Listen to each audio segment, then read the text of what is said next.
Hello there. Welcome to episode 50. How have we reached 50 episodes? Unbelievable. Never mind the Bullens. It's your bite-sized Everton podcast and vodcast. My name is Mike Peters. With special guest co-host, you may hear him interject or appear on screen at certain points, depending whether you're listening or watching. Ted the Cat. He's right here. I needed some sort of emotional support. So he's my emotional support animal to get me through this episode, because trying to find 10 minutes worth of stuff to discuss off the back of the Brighton game is a test, let me tell you. Because let's be fair, it wasn't the most exciting of games, was it? Goodness me. If it hadn't been Everton playing, I wouldn't have bothered watching it at all. It was that dull. Anyway, obviously, the backdrop to this game was the fact that obviously Jean-Philippe Gbamin, a matter of days after making his comeback against Crystal Palace, has got injured again. I mean, that lad, how many, I've got a black cat here, but how many, bits of bad luck mirrors has he cracked, ladders as he walked under, black cats have crossed his path over the years to have got the luck that he's had. Hopefully, this knee injury that he's sustained in contact in training on Sunday isn't too serious and is going to keep him out for too long. I mean, it seems to be the suggestion that it's going to end the season for him. Well, the season never really started, so does it matter at this point? But obviously, he, on the basis of, the way where we were up to in terms of injuries ahead of last night, might well have played a more significant part had he been fit, because injuries absolutely decimated us, particularly in midfield and forward positions last night. The fact that we're missing not only Dominic Calvert-Lewin, but bear in mind we haven't actually seen him really. Josh King as well. Perfect chance for him to start the game, and you have to think had he been fit, he would have started in Dominic Calvert-Lewin's absences.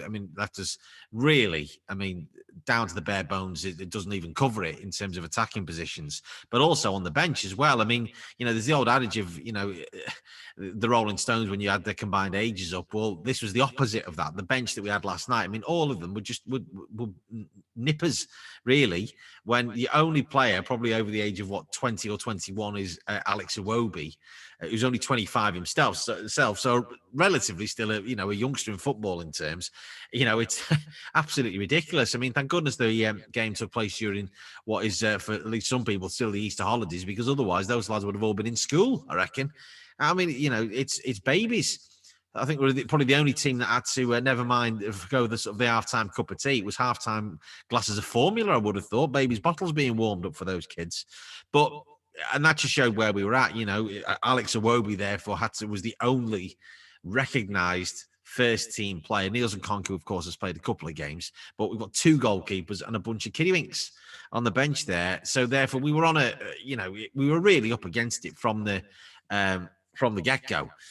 Even though the starting 11 is full of first-team players and internationals and the rest of it, it didn't give us a lot of attacking threat, and that was absolutely obvious from the fact that we only had one shot on target and, 11 touches or something in the opposition penalty area.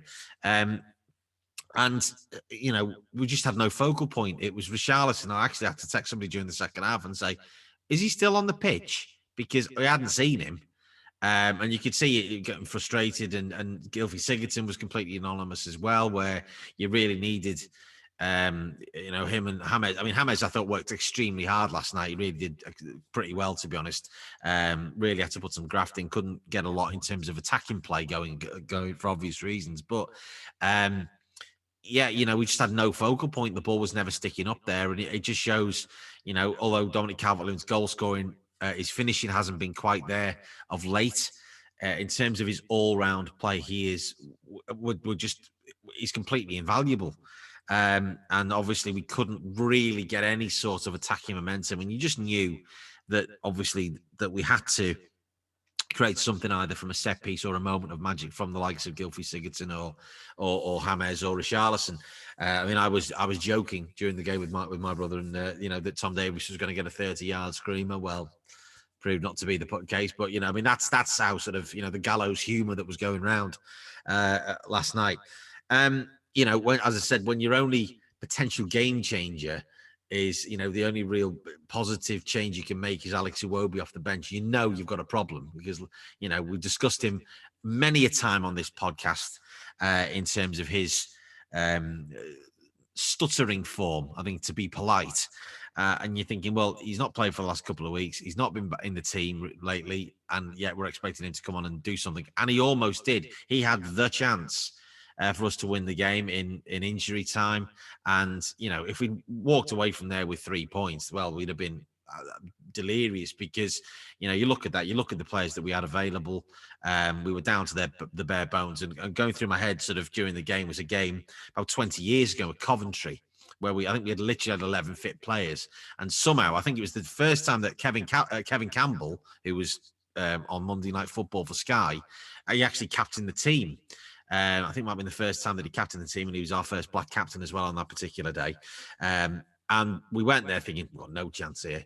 Highfield Road, generally a ground where we've not done terribly well through the 90s. And we won at 3-1 and played fantastically well.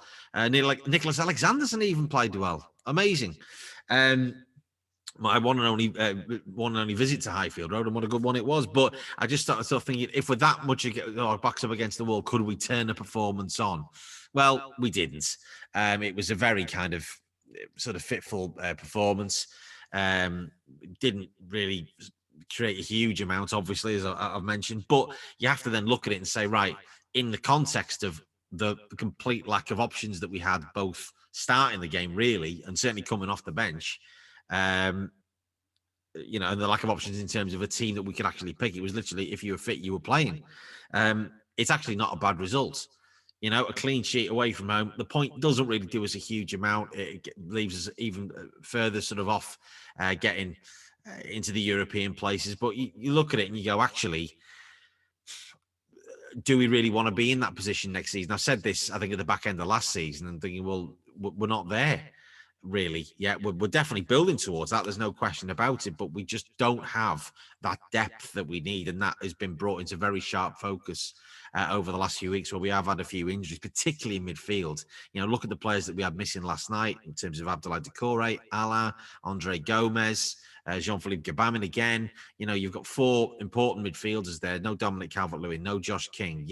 That's 5, arguably, players that would start most weeks. So when you're missing basically half a team, and Jordan Pickford as well, of course, still not fit, but Robin Olsen did pretty well. When you're missing all those bodies, and now potentially Yerry Mina out as well, it looked like he tweaked something last night. You take what you can get, really, don't you? Particularly in the Premier League, no matter how good our away form has been. So, we did defend very well. Seamus Coleman, Ben Godfrey particularly played extremely well last night.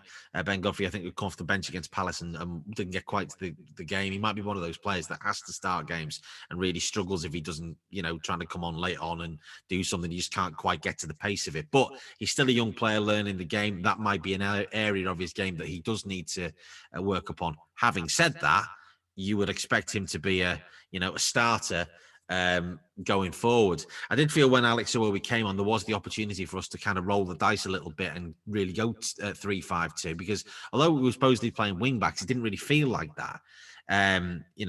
Luca Dean was sort of playing left midfield. We have 4 centre halves playing across the back 4. It didn't really feel that way. And maybe if we'd gone to 3 at the back, Mason Holgate was sort of playing in midfield. It was very slightly confusing. I couldn't quite work out what system we were playing. If you looked at some of the graphics before the game, it was 5-4-1.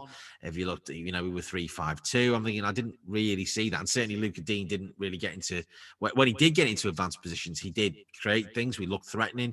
And you're thinking the dice needs to be rolled here. You can play with a little bit more on the front foot.